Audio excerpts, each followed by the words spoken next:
We're going to bring in Mr. Egberto Willies, who's going to give us a national political update. Egberto!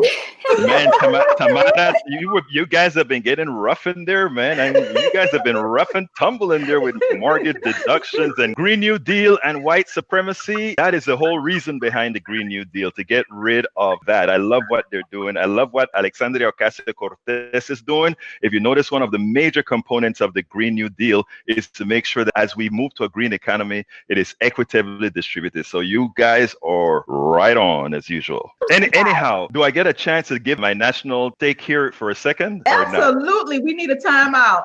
Okay, timeout on David, timeout on La Hermosa Robbie Caban, and of course, Tamara. Mira lo que vamos a hacer, está bien. Anyhow, about the Mueller report. If you looked at the news media and how it was taken, it was a huge bunch of nothing. Everybody was excited to read everything that we have already seen. The Washington Post, it's yet another distraction. What Robbie's been trying to talk about, what Tamara has been trying to talk about, what David's been trying to talk about, those are the real issues. I don't want Mr. Trump to be impeached, in my humble opinion. I want him to stay there. I want Democrats to use the Mueller report instead of as a hammer, as a scalpel for every single one of the policies that we want to put out there. And I'm hoping that as we go forward, we learn how to do that. Everything that he has done in that Mueller report and all the shenanigans that he's done has mostly affected, guess who? The people who voted for him, the people who supported him. I agree with you, Egberto. I mean, and I like that you're basically saying we should be strategic. I think we have to be careful because right now,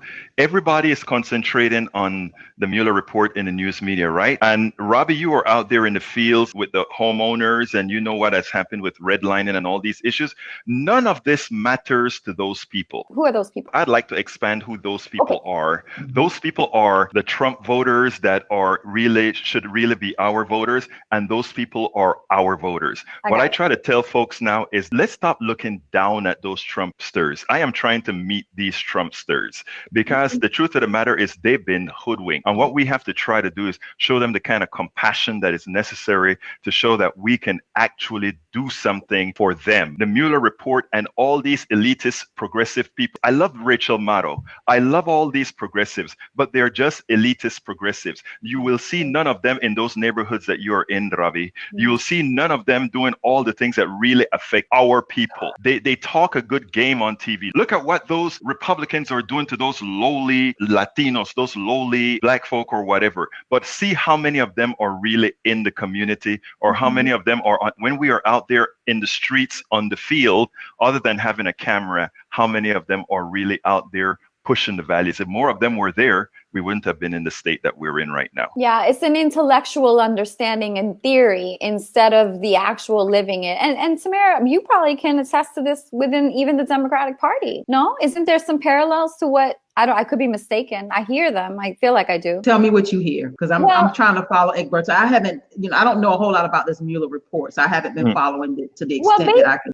In a sense, basically, it's this huge, and Egberto can speak to it better than I, but it's this huge, they've got their teeth in something, and they're like, he's using an example. You should feel horrible. What's happening to these people? What's happening to these people? The way you see Occupy Democrats, like, look at this terrible thing against Black people, terrible thing against Black people, but then look what happens to you. Here you are, a Democrat running twice in a seat, and a white woman is placed above you, even though you did all the work. So you're used as a front to some degree to gain. That's how I see it. I could be mistaken. No, I think you hit the nail on the head. I'm glad that Tamara said that she wasn't up to what's going on with the Mueller report, because she just made an important statement of where America is, right? Mm-hmm. Most Americans are not there with the Mueller report. I'm a political junkie, so I know about it. All those folks on MSNBC, CNN, they're political junkies. They know about it. When you guys are out there in the field, you're doing something that really has impacts on people's lives. This Mueller report to a lot of people. Yes, Trump is corrupt, but guess what, Ravi? They think that, okay, Trump is corrupt, but whoever is in that office, they also think is corrupt. So to them, it's not a big leap that this big report comes out and says, oh, look at all the things Trump did. Do you know what most Americans who follow that think? Well, all of them do it but Trump just got caught. I think that Egberto's talk about this being a distraction. I've been watching, MSNBC for 2-3 years now, and the fixation on the Mueller report and the idea that it was going to save us, was going to break the Trump administration, has proved to be totally false. And so much of the time of MSNBC's main lineup, Chris Hayes and Rachel Maddow and Lawrence O'Donnell, from 8 o'clock in the evening until 11 at night, has been focused on this, that they have never brought up all of the issues about all of the mass organizing that's been going on across the country in the last two and a half or 3 years. There's no record in MSNBC of how this tremendous shift took place in 2018 in the electorate. We have no idea. We have no inspiration for how that took place.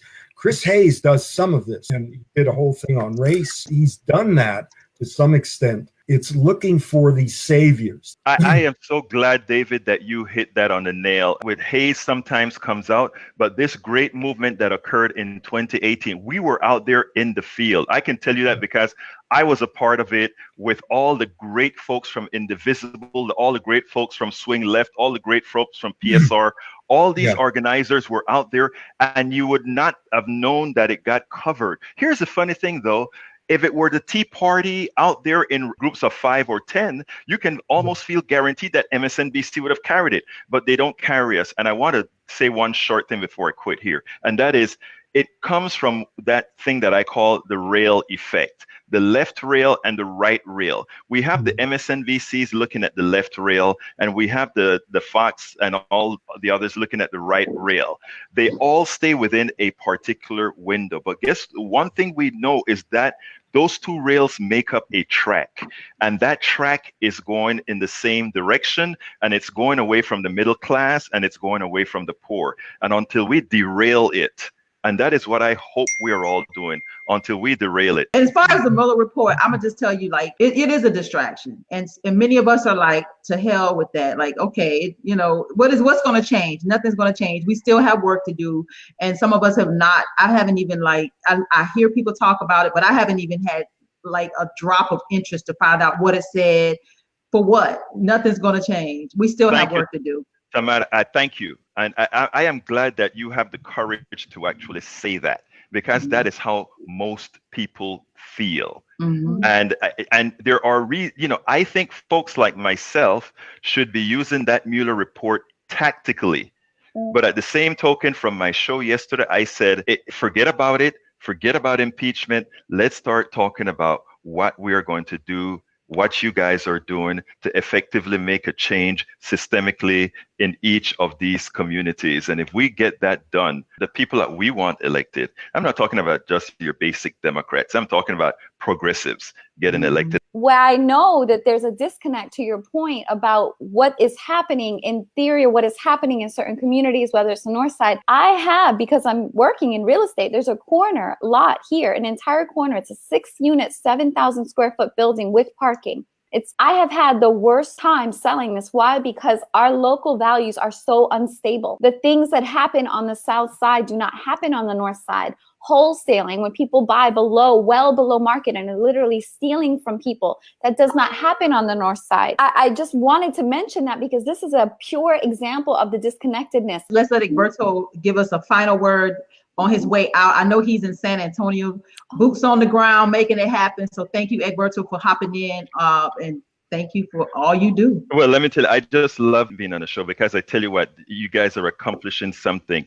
I take snippets of the show and the kind of reactions I get, not just what you see on Facebook, but the comments that they talk about, the intelligent commentary, and we need more of this on these networks is very important. So I got a little window here that I could come in here, and I said, I wanted to do this and also tell you, thank you guys for what you're doing. This is so necessary. Keep the conversation up, and c'est la vie. Thank you, Egberto. See you next week. Have a safe good trip. One, guys. All right. Sure. Bye-bye.